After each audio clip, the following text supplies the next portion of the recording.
আসসালামু আলাইকুম। আলহামদুলিল্লাহ। আজকে আমার আলোচনার বিষয় হচ্ছে তাওহীদ পন্থীদের প্রতিদান, অর্থাৎ আল্লাহকে যারা মনে প্রাণে মেনে নিয়েছে তাদেরকে আল্লাহ পাক কি প্রতিদান দেবেন। আল্লাহ পাক সূরা বাকারার 25 নম্বর আয়াতে বলেন, আউযু বিল্লাহি মিনাশ শাইতানির রাজীম, বিসমিল্লাহির রহমানির রহিম, ওয়াবাশশিরিল্লাযীনা আমানু ওয়া আমিলুস সলিহাতি আন্না লাহুম জান্নাতিন তাজরি মিন তাহতিহাল আনহার কুল্লামা রুজিকু মিনহা মিন সামারাতির রিজকান ক্বালু হাযাল্লাযী রুজিকনা মিন ক্বাবলু ওয়া উতু বিহি মুতাসাবিহা ওয়ালাহুম ফিহা আজওয়াজুম মুতাহহারাতু ওয়া হুম ফিহা খালিদুন। যারা ঈমান এনেছে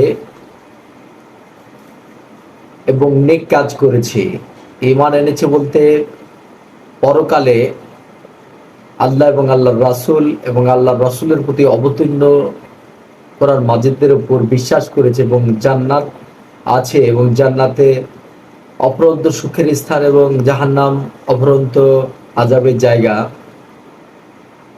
এটা বিশ্বাস করেছে, অর্থাৎ মেনে ঈমান এনেছে এই কথার উপর এবং নেক কাজ করেছে। নেক কাজ করা বলতে আল্লাহ এবং আল্লাহর রাসূলের প্রতি ঈমান আনার পরে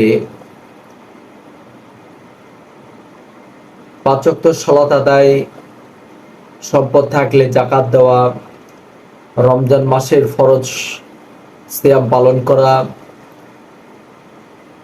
সম্পদ থাকলে হজ সম্প্রদান করা এবং আল্লাহ তাআলার সমস্ত সৃষ্টির বিপদে আপদে তাদের পাশে থাকা এবং তাদেরকে মন থেকে ভালোবাসা, এগুলো হলো নেক কাজ।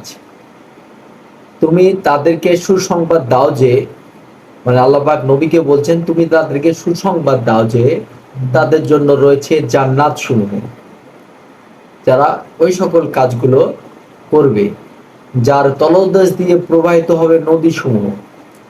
ঠিক উপর তলায় আপনি আছেন আর নিচ দিয়ে যেমন পানি প্রবাহিত হয়, ঠিক তেমন ভাবে আল্লাহ পাক বুঝিয়েছেন। যখনই তাদেরকে জান্নাত থেকে কোনো ফল খেতে দেওয়া হবে, তারা বলবে এটাই তো পূর্বে আমাদেরকে খেতে দেওয়া হয়েছিল। পূর্বে বলতে দুনিয়ার জীবনে যেসব ফল খেতে বলতে গেলে আম, কলা, আনারস, আঙ্গুর, আপেল, বেদেনা, ওই সকল ফল সদৃশ্যপূর্ণ খেতে দেওয়া হয়েছিল, আর তাদেরকে তা দেওয়া হবে সাদৃশ্যপূর্ণ করে, মানে একই রকম দেখতে হবে এবং তাদের জন্য তাতে থাকবে পবিত্র স্ত্রীগণ। মানে পৃথিবীতে যে সকল মহিলা এবং স্ত্রী আছে তাদের মাসিক একটা রক্তস্রাব হয়, তারা অপবিত্র হয়, কিন্তু জান্নাতে এ সকল রোগ থেকে মুক্ত থাকবে, তারা থাকবে সর্বদাই পবিত্র মহিলাগণ ও স্ত্রীগণ এবং হুরগণ, এবং তারা সেখানে হবে স্থায়ী।